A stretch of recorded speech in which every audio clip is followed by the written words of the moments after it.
10. So they're a little bit confused, but we're live.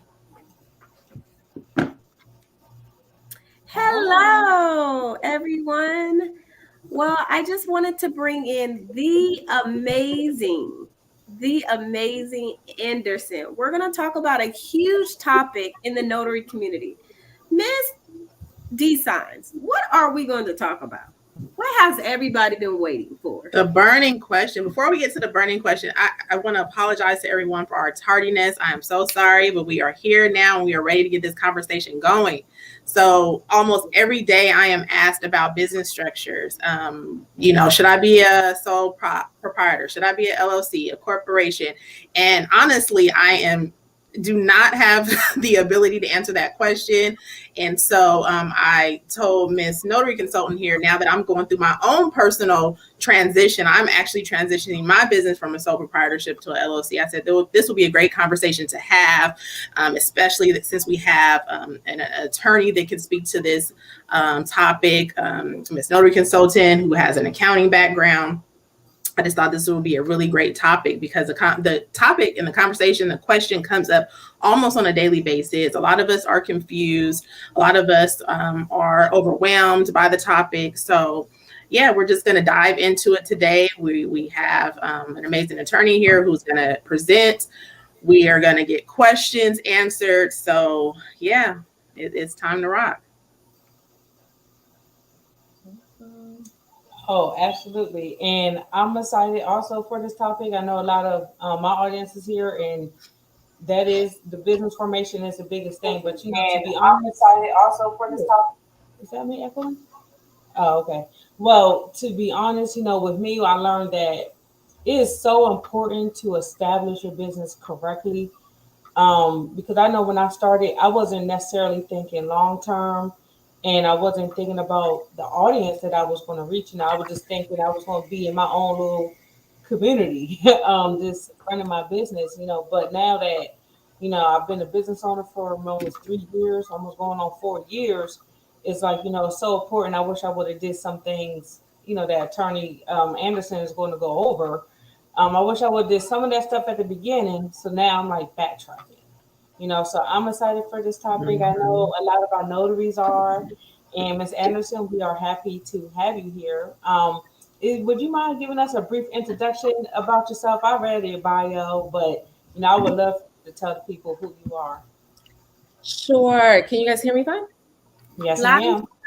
Good. All right. Well, good evening where I am. It's probably afternoon where some of you are. My name is Shanice Anderson. So you don't have to call me Attorney Anderson. You can just call me Shanice. I've been an attorney now for about 6 years. It actually will be 6 years next month. I'm licensed in the Commonwealth of Massachusetts, but I also practice intellectual property law, which allows me to do federal practice. So I help businesses in all 50 states. So primarily my focus is on business law and intellectual property. Intellectual property is just a fancy word for the creations of your mind.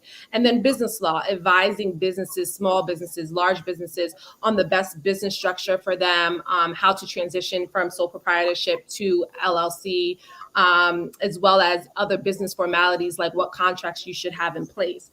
I myself am also a notary public. So in Massachusetts, I'm also a real estate broker. I'm licensed in Massachusetts, North Carolina, New York, and Rhode Island. And I'm a mom and a wife. So that's me. Wow. That is amazing. She is just everything. That's amazing. Thank you, ladies. So yeah, I'm excited to talk to you guys, answer your questions. I love the back and forth. I could talk all day. So if you have questions, interrupt me, and let's get into it. Yes. All right. Do you want me to start? I can start, or do you want a question first? Yeah, go ahead. You got it. So my question was, what made you actually get into the field of intellectual property? Because a lot of attorneys actually really don't know. Well, the ones I have run into, they kind of didn't know about it. It's kind of like a rare little gem thing. So what made you get into that? Yeah, well, you're right. Intellectual property is a very small niche industry in law, especially among Black attorneys. We only make up 3% of the intellectual property field in general across the nation. So there's only 3% of us practicing intellectual property law.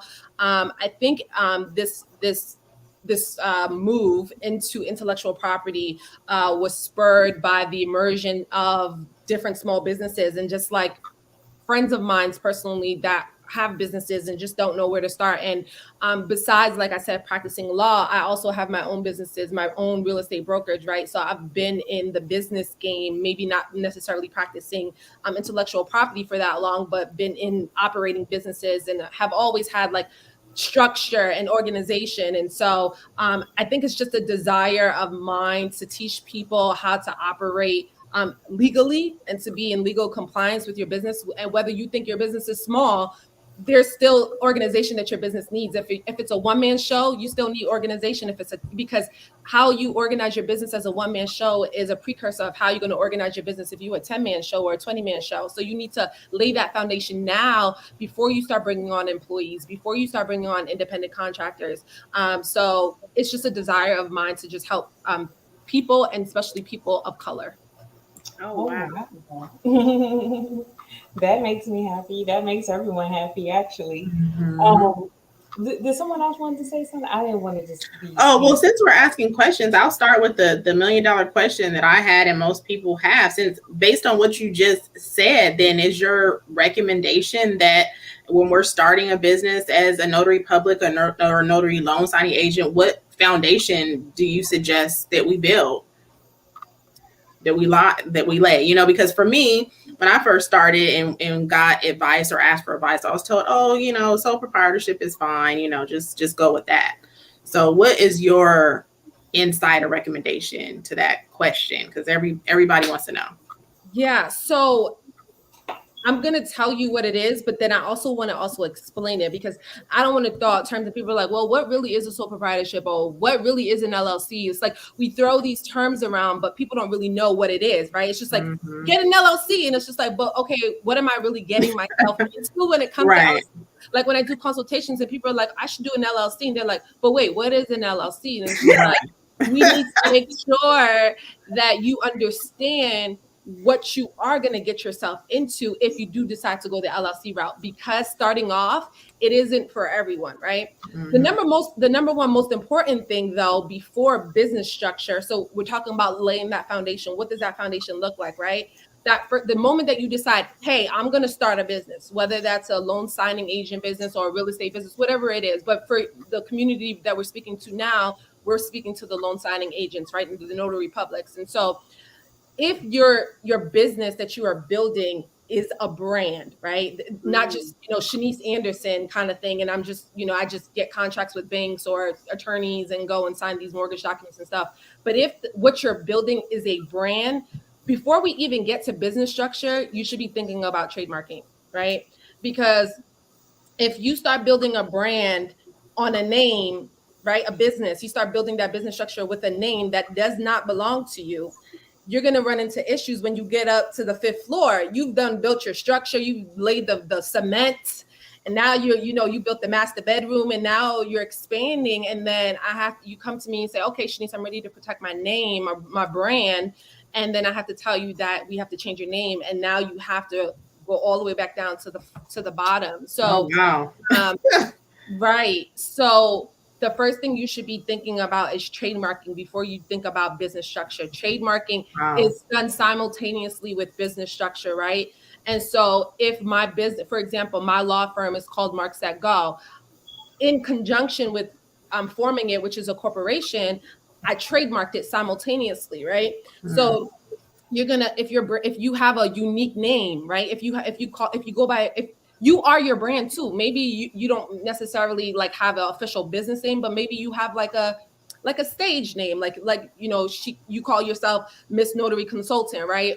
So if there's a brand name that everyone knows you as, maybe that's what you will focus on trademarking. So, but I know we're not here for trademarking, so that's another probably session for another day. Yeah, but for sure. Assuming that everybody is gets their trademark, then what's the next step, right? Figuring out that business structure. And the most three common types of business structure that we're going to talk about today is sole proprietorship, and we're going to talk about it on a spectrum of the most risky to the most protection. Over here, you have a sole proprietorship, okay? We'll talk about what that looks like, what that means, and whether it's right or not, it's right for you. Then in the middle, actually, let's go to the end. Over on the end, you have a corporation, right? And then in the middle, the hybrid between the sole proprietorship and the corporation is what we have as an LLC. This one in the middle, this LLC, is the most common and the most recommended for notary consultants. Now, that does not mean that you have to have an LLC. You as a notary consultant can be a sole proprietorship, or you can be a corporation, or you can choose to be an LLC. It's really going to depend on whether you're a one-man show, whether you have employees, how much contracts do you have? Like how busy are you, right? Because the busier you are, the more risky. You're opening up yourself to more liability, meaning that you're opening up yourself to be sued more because now you do more transactions. And so if you're just doing, contracts here and there, signings here and there, closings here and there, like let's say less than 5 a month or less than 10 a year, the cost may not be justified to get that LLC because getting an LLC is going to cost you money, right? But if you are starting to bring in good revenue where you can start paying yourself possibly a reasonable salary, then maybe the LLC is going to be the right one for you.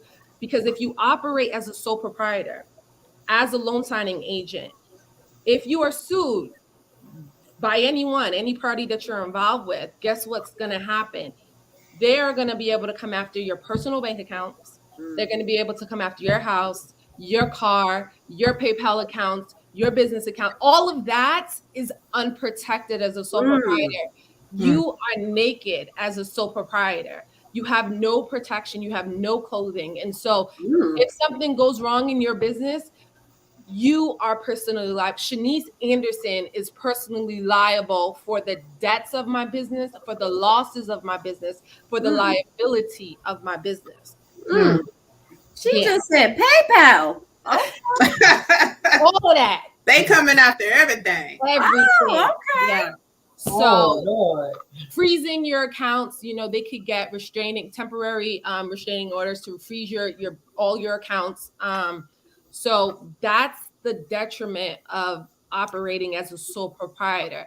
The reason why people do it is because, one, it's cheaper, it's more affordable, and it's easy. You don't have to do everybody that's watching this right now, if you have been paid to do something as a notary public or as a loan signing agent, you are a sole proprietor. You are operating right now as a sole proprietor without, you probably don't even know, oh my God, I have a sole proprietorship. Single one of everyone watching right now is probably a sole proprietor. And there are obviously people here who have business entities. Now, the LLC, let me pull up the PowerPoint so I can show you what the LLC looks like on paper. Yes, ma'am. Screen. All right. Share. All right. And make sure everyone here who's in the room or as you come in, make sure you hit like and hit share, because this is information that everybody needs, actually, whether notary space or whatever type of business you are in or thinking about being in, this information is going to be vital. So hit the like and share button when you come into the room. Yes. Okay. Go ahead. Can you guys see my screen? Does it say sole proprietorships? Yes. Okay, perfect. So we kind of already went through it. So I don't want to beat the dead horse unless someone has a specific question about it. But as I had mentioned already, there's no formal requirement to start a sole proprietorship. You are the only owner. And so you probably all are already sole proprietors, especially as loan signing agents. You are operating a sole proprietorship. And if you are operating under a name that's different than your legal name, so if to the public, like let's say someone says, well, I need you to, do this closing, right? and you call yourself, Shanice, like they hire Shanice, the closing one or something like that, like the chosen one, the closing one. That's a DBA. So, because the Shanice, the closing one, isn't my legal name. So what I'm operating a DBA at that point. And so if you are going by something other than your legal name, other than what's on your birth certificate, you are operating a DBA. And if you are doing so, you do need to check with your town's clerk's office to file a DBA certificate. It depends on your state. Some states you do a DBA at the county level, but so just within your city. But in some states, you have to do a DBA on the state level. So you just want to double check to see if you need a DBA certificate at either the county level, the state level, or both. Okay.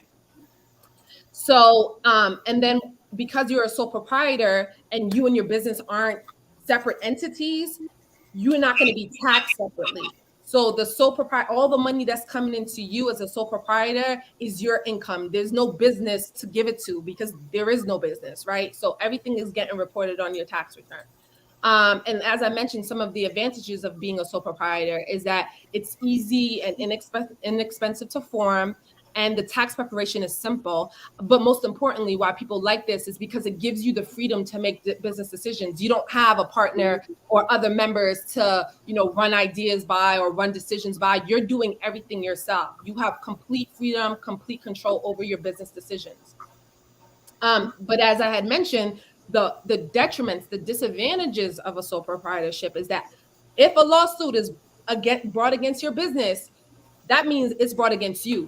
There is no business to sue. There is no personal business to sue. So that means your home, your car, your savings, your investments, that could all be taken from you if your business is sued. And you can lose your business can just, imagine losing your house for one deal that went bad because you weren't protected properly, or imagine losing, your investments because you weren't protected properly. So and then also it's hard to raise money as a sole proprietor. Banks aren't going to give you loans.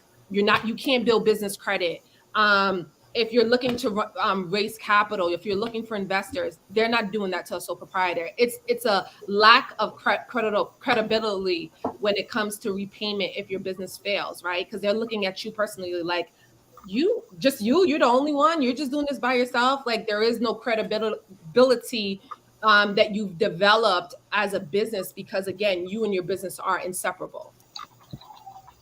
Also, too, sole proprietors often suffer under capitalism, and they're uncapitalized, meaning that you're just making a profit, right? You're just barely making it to cover your overhead. And for loan signing agents, the overhead is really low anyway. You don't have really high expenses because maybe you don't really have a business location. You're probably just traveling. Right.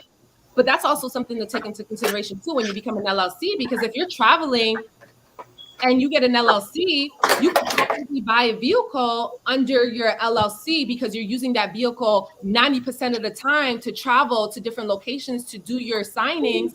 And guess what? You can then now write off that business vehicle as a tax write-off, as a tax deduction. So now you may be driving like an Audi or whatever, and you're enjoying it, but it's an expense that you've been able to write off for your business. So as a real estate broker, the car that I've purchased under my real estate business, when I go and show houses and I go to real estate closings and stuff, my real estate brokerage pays for that. And so the lease payments that I make each month for that car, it's getting deducted off of what I possibly could owe in taxes at the end of the year. So I'm basically driving that car for free, just by being an LLC. So that's something to take into consideration. Yeah. So let's talk about the LLC company. So an LLC is not a corporation. So people think that the C in LLC means corporation. It does not mean corporation. It's a limited liability company. And like I said, it's a hybrid between a sole proprietor or a partnership and a corporation. So it kind of finds itself in the middle. It's great because you get the benefits of being a corporation, in the sense that you are protected. You have that liability protection. And to form an LLC is very simple. You just file articles of organization with your Secretary of State, and it usually takes 5 to 7 days to get approved. It's a very quick process.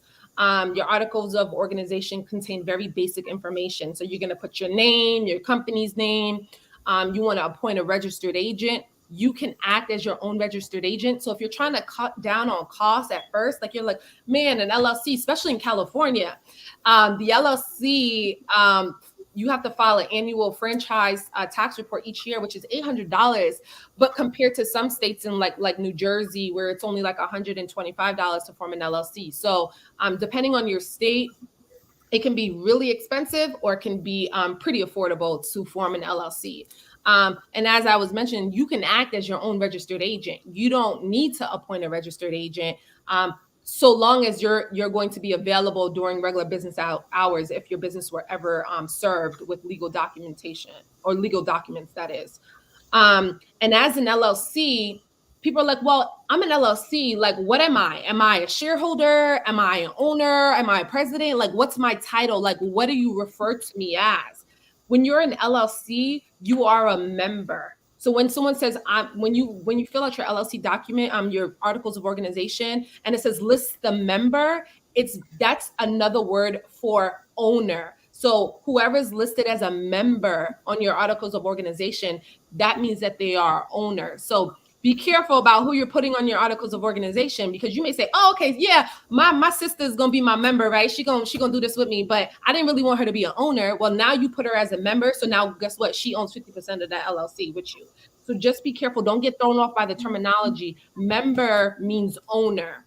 And for corporations, they're not called members. They're called shareholders. Okay.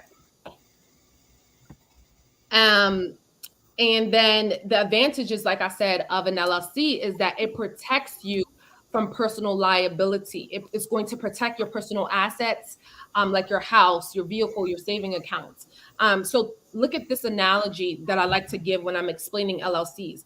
LLCs puts you in a bubble. So imagine me as a person right now, and then like I go inside of a bubble, an imaginary bubble. So I'm protected. So if someone throwing a stone at me or anything like that, they can't hit me personally. Why? Because I'm in a bubble. That bubble is my LLC. So the only thing they're able to go after, the only thing they're able to hit is that bubble. They can't get to me. However, there are circumstances where that bubble that you're in can be pierced, can be like poof, be gone, right? And the way that happens, what that's called is called piercing the corporate veil. And again, that's probably a discussion for another day as well, about how most of businesses out here, like my job on Instagram is really, I don't want your corporate veil to be pierced, because that's what's happening with a lot of companies right now. They say they're LLCs, but guess what? They're not really inside a bubble. They think they're in a bubble, but they're not, because they're not operating like an LLC. And when you operate like an LLC, you do not have that bubble. You think you were in a bubble, but you're really not in a bubble. So you have no veil. There's no veil. It's been torn. It's been pierced. Like there is nothing protecting you. So right now, guess what? Most of businesses that are LLCs, they're really sole proprietors, but they just don't know. So if they're ever sued and they're going to say, but I'm an LLC, you can't come after me.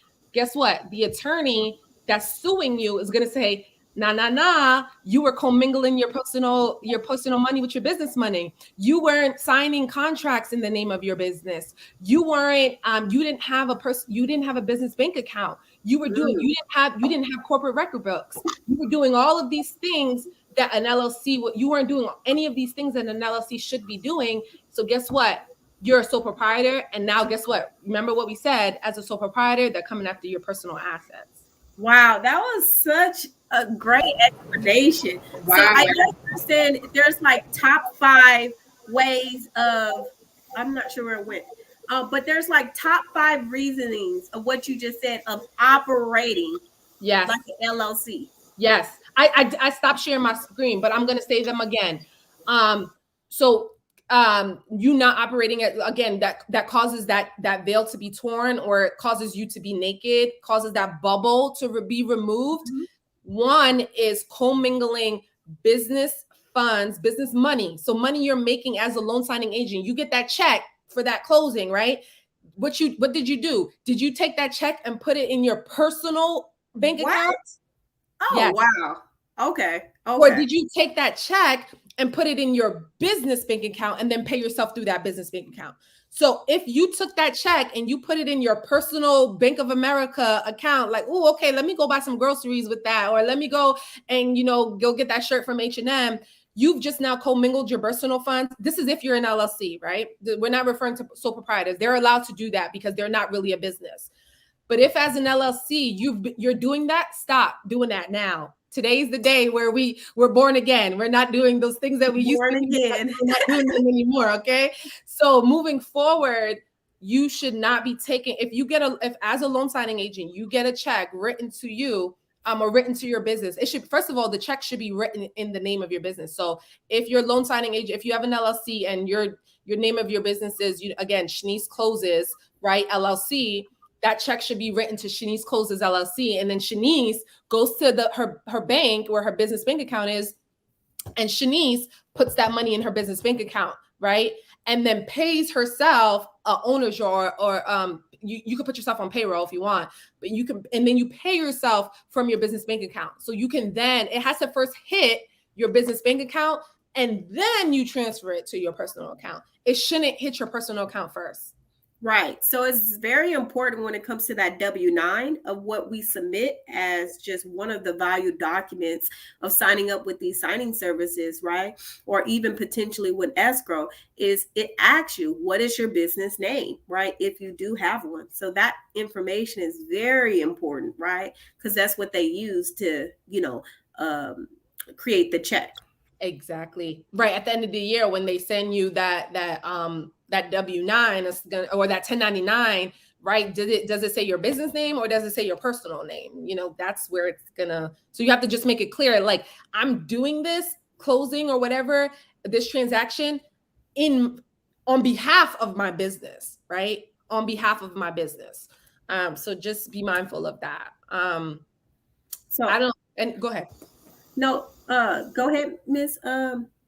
So I have a question when it comes to, so let's just break those 5 of what you said. So we talked about commingling, right? But you said there was a top 5 of what to avoid when it comes to the LLC, right? Yeah. So one is commingling, the commingling of funds. The second is not signing contracts in the name of your business. So if you're signing contracts in your personal name, and I have a post about how you're supposed to properly sign contracts, right? So if you're entering into contracts with anyone, you should be signing it on the behalf of your business. So it should say, for example, when I sign contracts on the behalf of my law firm, it's Shanice Anderson, and then the first block is Marks at Go Law PC, Professional Corporation, and then Shanice Anderson appears at the end of it. Or it says this contract is being entered into between Marks at Go Law PC and client, right? Not between Shanice Anderson and this client. It's my corporation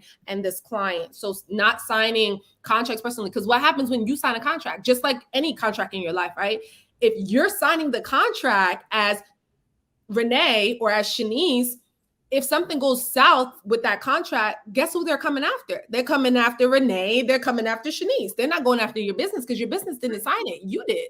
So you're personally liable. So that's the second thing that we should be avoiding. The third thing that we should be avoiding is using personal money to fund your business, right? But you should be at least giving your business some capital so that it can start monetizing. You shouldn't be using your personal money to purchase things for your business, and vice versa. As we mentioned, you shouldn't be using your business money to purchase things in your personal life, unless you transferred it to your personal account. And I think that I forget the other 2 off the top of my head. But when they come back to me, I'll let you know. Yeah, I see a lot of questions coming in. Miss Notary Institution, would you like to ask some additional questions? Yeah, I did have a question, but I'll be honest, my people got a whole lot of questions on here, and I got questions, but I want their questions answered first. If you don't mind, Renee, you can put that question on the screen. If you go on up to, I already answered Miss Etta. It was somebody asked a question after her. Black Queen. You see it? Black Queen. So Atlanta. no, well, scroll up. You gotta scroll up. Because this Black Okay, here we Queen. go. All right, there we go.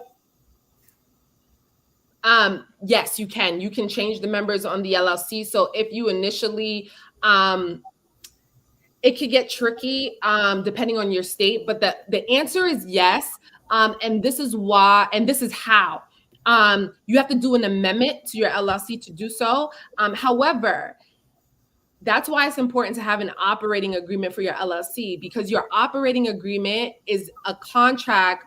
It's an internal document that your company keeps, and it outlines the internal operations of your company. So one of the things that contract says is how much ownership each member has, right?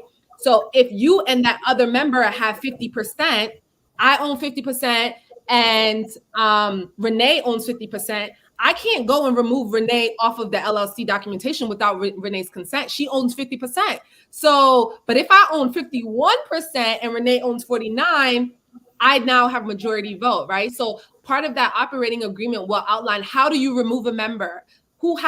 How much voting rights do you have? What is your percentage of ownership in the company? So people are out here forming LLCs with cousins and uncles and sisters and mommy and daddy, and then something goes wrong, and guess what? You now probably have to dissolve that whole LLC and start all over again, right? So yes, you can remove members, but it's all going to depend on what's in your operating agreement. And if you don't have an operating agreement, then you have to defer to how your state deals with removal of a member where the ownership is 50-50. Oh, wow. Ooh. I might gotta come offline for a little bit. This is such great information. Someone just asked, will this be available for playback? Yes, it will. But to continue to hit like and hit share so we can get everybody in here live, especially if you have questions, so you can get them answered live. But yeah, this is a lot of great information. I guess so. We're circling back. Again, you want me to circle back to the question on business structure for loan signing agents? Mm-hmm. Okay, can you? Sorry. So my recommendation, again, if you are a busy loan signing agent, if you're just starting off and you're not very active and you don't have a lot of contracts or a lot of business, I do recommend probably starting off as a sole proprietor.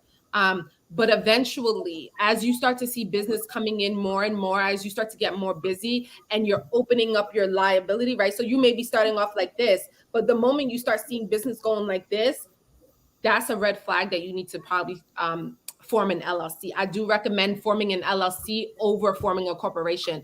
A corporation is for more advanced companies, more well-established companies that are looking for business funding, looking for investors. There are a lot more requirements when it comes to corporations than there are for LLCs. Renee knows she has a corporation herself. So I have both an LLC and a corporation, and corporations require minutes. It requires you to have bylaws. It requires you to have a corporate record books. It requires you to figure out how you're going to be taxed. So LLC is simpler, and you are getting the benefit of, as an LLC, you could get the benefit of the corporation taxes. What? So basically, go ahead, talk about as that. an LLC, you may be saying, well, I want to be a corporation. I want to be a C-corp because I heard that I could pay less in taxes if I'm a C-corp.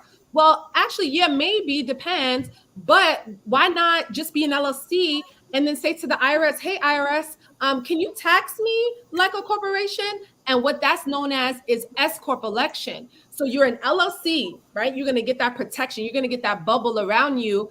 But guess what? You're also going to get that benefit of being taxed as a corporation because you've now elected S-corp status. So you still get to be an LLC, but you're getting the benefits of a corporation without having to be a corporation. Like, it's the best of both worlds. Like, it just makes sense.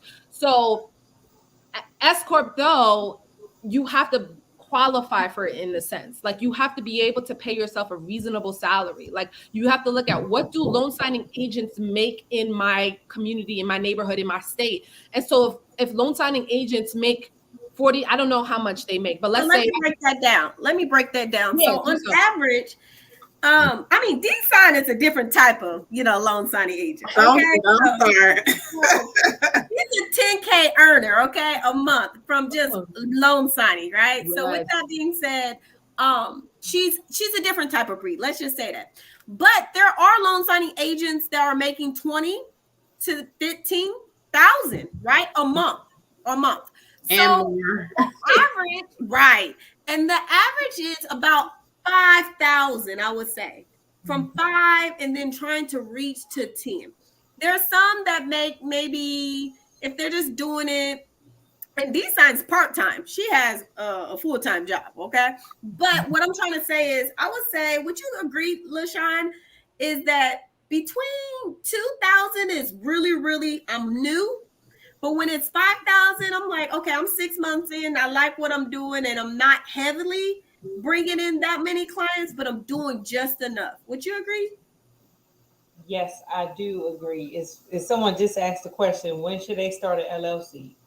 Mm-hmm. So with And that being said, something to that, and then we should probably start popping the questions up on the screen because a lot of them are coming in. I also want to say it depends on what your goal is, because everyone's goal isn't to be a $10,000 earner or even a $5,000 earner. Some people just want to, do a couple signings a week, and they're okay with that. So it really depends on the person and their goals and aspirations, because you don't see that increase with everyone because that's not everyone's objective. But yeah, so let's go ahead and start popping the questions on the screen because there's a lot of them coming in. Yeah, So I think I missed some though. I did. Did you answer the one? Is there? Well, I know she had answered it, but they probably came later. Is there a difference between managing member and member if I'm the only employee of my LLC? Good question. As a member, you can be, so your LLC can be member managed or manager managed, right? So if you are the only person, you're the only person. You're just you're the member and you're the manager. But what some people do, so some people see the word manager and they're like, well, what does that mean? So what some people do is they want to be the member, meaning they just want to be the owner of it, but they want to hire someone or they want to have someone manage the LLC. And that's where a manager LLC comes in. So if you are the only person, you are both the manager and you're the member. Okay. And let's see. It was a lot of questions. Did we ask? I think we kind of talked about it. I don't want to repeat nothing, but is it our tax deductions as benefits not as favorable for sole proprietors? To be honest, sole proprietors can deduct most of the same things that an LLC can. So you do reap the same benefits of tax deductions. But like I said, when I was giving the example of a car, a sole proprietor can't go buy a car in the name of their business because there is no business, right? And then deduct that. But an LLC can. Okay. And hold on, let me see. Renee, you mind if I read out the questions or no? Go ahead. Oh, I'm just following I along. don't know why they feel like we've been ignored because the questions have been coming a lot. And then the next question here is: should we be signing applications for signing services with our business name first, then our first name, or does this apply only to contracts? This should be only for contracts. Okay. So I think what they're asking more so is when that check comes, right? Should that check be made out to my LLC when I do a signing? Yes. And I am depositing the money into my LLC, or should that check be made out to me? It should be made out to your LLC. You should make it clear to whoever you're doing this for. Hey, here's my information for my business, right? Here's my tax ID number. Here's my EIN number. Make this check out to my business so that at the end of the year, when you get that 1099, that 1099 isn't you with your social security number, but it's your business with its EIN number. Right. And so that's the beginning process of signing up, you guys. They always heavily access the W-9, right? When you fill out that W-9 correctly, then you just emphasize when you speak to the payroll department in regards to writing that check out.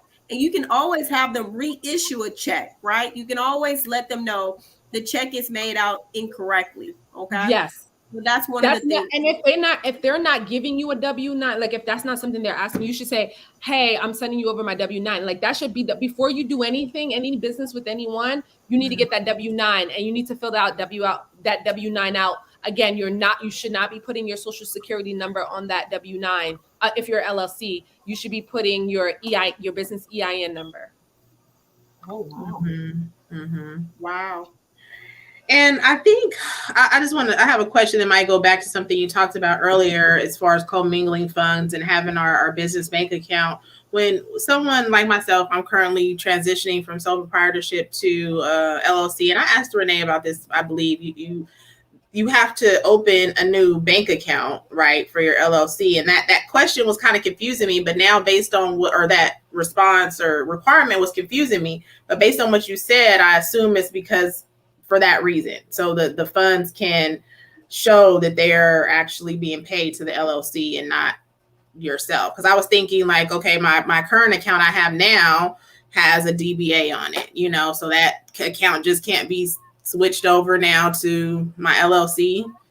No, right. It's kind of again like that born again situation where you're that formal life no longer matters, right? You've chosen to be an LLC, so now you're starting over because you do need to request a new EIN number if you've already. Because some people, as a sole proprietor, they will get an EIN, but then when you become an LLC, you do need. A lot of people are confused. They're like, I don't need a new EIN. Yes, you do. You need a new EIN because you're changing an entity. You're changing from a sole proprietor to EIN. If you change the name of your LLC to something else, you don't necessarily need a new EIN number, but you do need to inform the IRS that you've changed your name. So there needs to be different protocols in place. So yes, when you are transitioning from, I know as a CPA, as an accountant, so when you are transitioning right now, you do need to open up a new bank account with that new EIN number. Mm-hmm. Yeah. Okay. Got it. Thank you.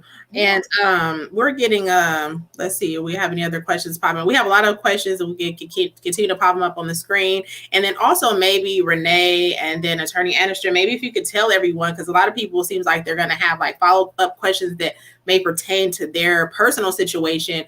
Do you have recommendations or do you all offer services that can help people maybe set up their LLC or set up, determine if that's even right for them or, whatever the case may be? Can you kind of talk about what the services you provide, if there's something they can contact you for, if they're looking to maybe form an LLC or even have further questions? Yeah, I don't know if there's a chat box that I can. Yeah, it's a chat box right here on the right. Oh, there's no I guess I'll placed it. But you can just put my information in there if you want to put my Instagram handle in there. There you go. And then there's a link in my bio, and you can just click on which one is applicable to you, whether you want to set up a call, whether you want to buy a template, a contract template. So all the information will be found in the link in my bio.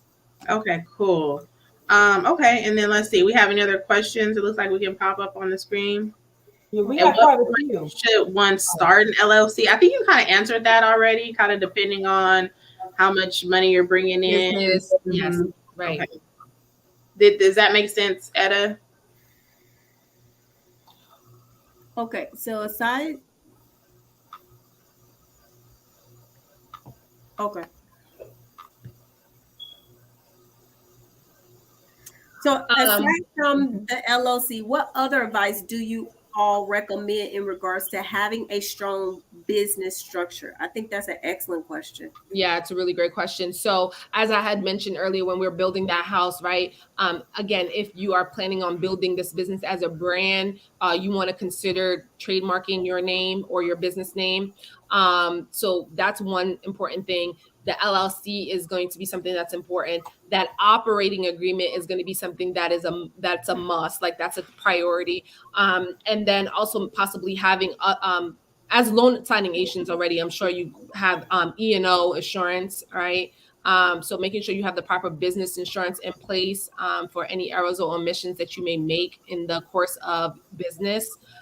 So look into business insurance as well. And then again, just making sure that you are connected with a CPA or an accountant so that you are reaping the most benefits when it comes to taxes, and that you're maximizing your deductions, right? Because as loan signing agents, there are a lot of deductions that you can have, right? Mileage, travel, internet, supplies, all of that, making sure that you're getting the most out of your deductions.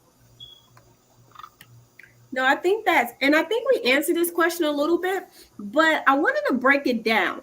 If I have my checks being issued to a EIN, do I need a business account with my EIN, or can I deposit into a personal account with my SSN? Not all LLC, not an LLC, only have a EIN. So it sounds like this person is not an LLC, that they're simply a sole proprietor with an EIN number.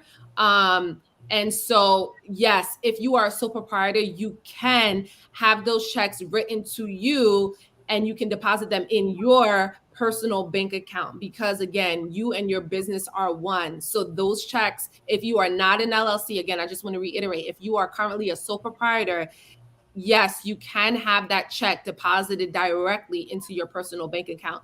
But the moment you become an LLC, the moment that your articles of organization are formed, your check should be issued to the name of your business and deposited into your business bank account.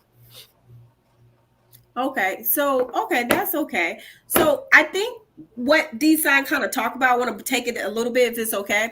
So when we talk about that transition, I'm a sole proprietorship and I'm transitioning to be an LLC.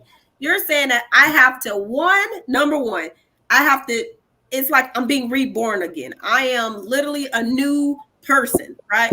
So I have to go back, update everything with applying for a new EIN number, changing all my W-9s to all of these contracts or signing services or escrow company to say, pay me this way. For now, I can deposit that.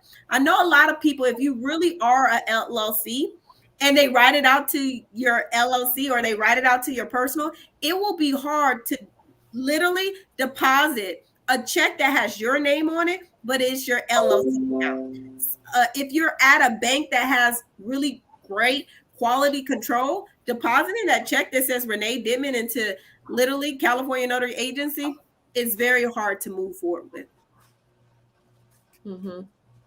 Okay. Well, I don't see, maybe I overlooked Miss D-Sign or Miss LaShawn, but it sounds like the best structure depends on how new are you in the game. What is your dollar revenue? She explained, starting off, if you're making zero, you don't have that many contracts, a sole proprietorship is ideal, right? And that's just mean yourself. But there's risk with it, that you don't have a lot of liability, right? And you don't have that much structure. But the moment that you start to kind of go and make more, she highly recommend for loan signing agents to be a LLC. So yes, and avoid the common mistakes that we went over earlier about being an LLC and the responsibility.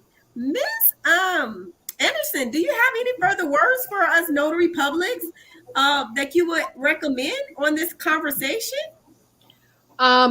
We definitely should have another part 2 so that we can go over like when you become an LLC. Because I think a lot of the focus was like, okay, I'm starting off. I'm going to start off with the sole proprietorship, maybe do a DBA, and then I want to transition. So what that caterpillar process looks like, and then when you become a butterfly, like what should I be doing now? And I think we need to go over getting your business organized, like, because when you become an LLC, you're born again. So you need to know, okay, what should I be doing? Like, what do I need to have in place? And one thing, I need that part too. The corporate record book is definitely, I have one for my professional corporation and one for my LLC, and we can literally go through them and show you what all of those different tabs look like. And people say, well, what am I supposed to do with my EIN number certificate and my certificate of organization and my contracts and all of that? That all goes into this corporate record book. So we will go through that corporate record book to show you what it looks like so that you can be organized, so that if you were ever dragged into court the first question that judge is going to ask you is, let me see your record book. Let me see your books. Let me see your accounting. Let me see your profit loss statements, right? They're going to want all of that. And if you don't have any of that in place, guess what? You're going to be considered a sole proprietor. And the judge is going to say, okay, order, go after her personal accounts, go after her car. All of that is up for grabs. I think that's a really good question. I personally am going through that transition, and yeah, I just submitted all new W-9s to everyone that I work with. Yeah, so when transition from sole prop to LLC, will you need to send all companies? Yep, need it, because you want to let them know, hey guys, I'm no longer that person I used to be. I'm this new person, and here's my LLC name, and here's my LLC EIN number. Mm-hmm. Yeah, I have a question as it relates to that. I was thinking about it because I did send everyone new W-9. So how does that start? As far as like before I sent the new W-9, the money was made to my DBA, but now with the new so how does that work as far as? So your accountant will separate it. They'll know what to do when you get your 1099s at the end of the year. You may have a 1099 that has been issued to you personally for that amount that you made before you started using your LLC, and then you'll have another 1099 that's been issued to your company, and so they'll just use your 1099. If you're not an S-corp, your 1099 is just going to be filed. I mean, your all of your money is just going to be filed on your personal tax returns. You'll have that Schedule C that shows all of your business income. So they'll send more than one. They possibly, right, especially if you're sending out 2 W-9s to the same company, because they started paying you under your social security number, but then now that you send out this new W-9 and they're paying you under this new EIN number, they're going to send you 2 different EINs. I mean, 2 different 1099s. I'm sorry. Yeah, I got it. You have to be on them. I remember when my company transitioning back in 2019, I had to actually let their department know that, hey, someone messed up and I need X amount of months to start this transition of here because I sent in your W-9, right? So there's a lot of companies that are backlogged, right? And they're trying to play catch up, right? Because it's their responsibility to send out these 1099s before January the 31st of the following year. So they're trying to clean up their records. So we're at the end of quarter 3. We're leading into quarter 4. Now is the time, if you're thinking about anything, to kind of seal the deal. Yep. Got it. So I had a question that got sent to me. So I kind of put it in the chat. It says, can you explain how to start your business without using your personal money? Yeah, so it's called a capital contribution. So let's say I decide today I'm gonna start a cake company, right? I then, Shanice Anderson, let's say I have $5,000 in my personal bank account. I'm going to take $1,000 from my personal bank account and I'm going to make a capital contribution. I'm going to give my business capital. So you're loaning your business. You can loan it or you can give it as a gift.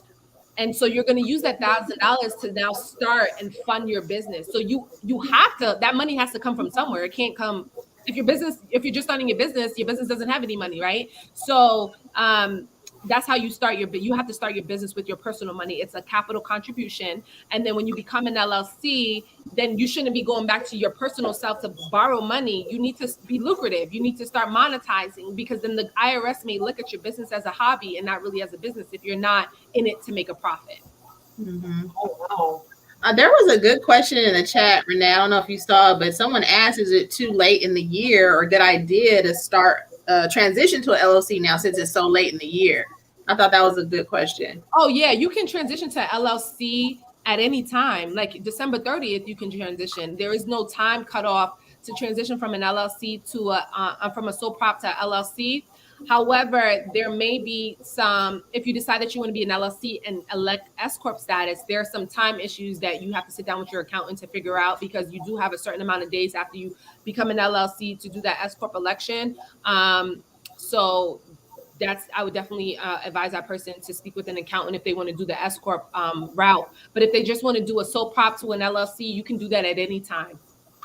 Okay. Thank you. That was a good question. And yeah, that's an interesting question. You don't want to pop that one back up, Renee? I don't know what they meant, but they were talking about going from a dictatorship. They may mean sole proprietorship.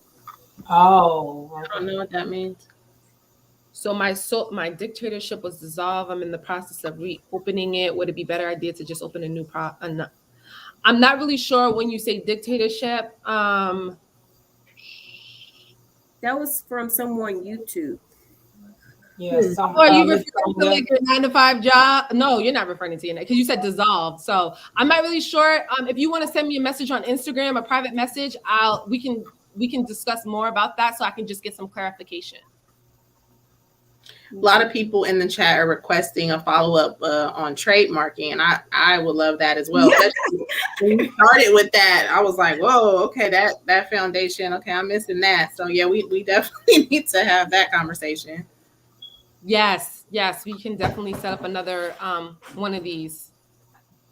Okay, I think this is the last but least question, if it's still provided, is what if you decide to start as an LLC / born again? Born again. I love that. So wait, what if you decide to start as an LLC? Like, send me see and sign notary. Send like follow up. Like, is there? I'm not really sure what the question is. Like, what if you decide? Okay. Yeah, send me a DM. Send me a direct message. Can you claim deduction for starting your business even if you haven't received any revenue? Can you? Yeah, you can. Can you claim deduction? You can claim deductions if you haven't started receiving any revenue. You will take a loss for that year. But just be aware that the government, the IRS, only allows you to take, let's say the first 5 years of business, they only allow you to take a loss for 2 years. If they see you take a loss for more than 2 times out of that 5 times, they're going to consider your business as a hobby, and you ain't going to be able to get all the tax benefits that you can as an LLC. So you can only take a loss twice in the first 5 years. And it's a great idea to decide when you take that loss, because you can carry it over. So when you start making income, you really want to carry that over. But that's a whole nother accounting thing. But if you do have a loss or you have business and you don't have revenue, it may be best that, hey, I started my company in 2021 and I know that I'm going to make more money in 2022, right? You can carry it up forward, right? So you don't have to claim it for 2021. You can always claim it for 2022. Well, thank you guys so much. It was amazing. If it wasn't for literally Miss Anderson, she is. Oh, you guys were great. Thank you. She is such amazing, and she is our keynote speaker for the Ultimate Notary Conference when it comes to June the 18th and 19th in Virginia. And it's a 2-day conference. And if you want more of just business structure, how to pay your kids, just everything, she's going to be speaking about that, going deep, having PowerPoints.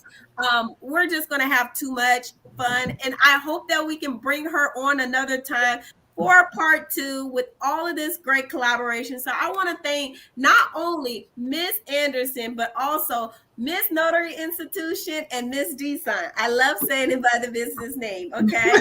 Wait, you guys, look, why did somebody just ask in the comments? That's a good question. How did Trump do it then, taking yearly losses? I can't. He should be in jail right now. That's where he should be. I can't. He should be. Oh, man. That was great, you guys. Really, really great information. I hope to keep these conversations going, because this is much needed information for all of us. Absolutely. Well, thank you, ladies, for having me, and I look forward to doing this again with you.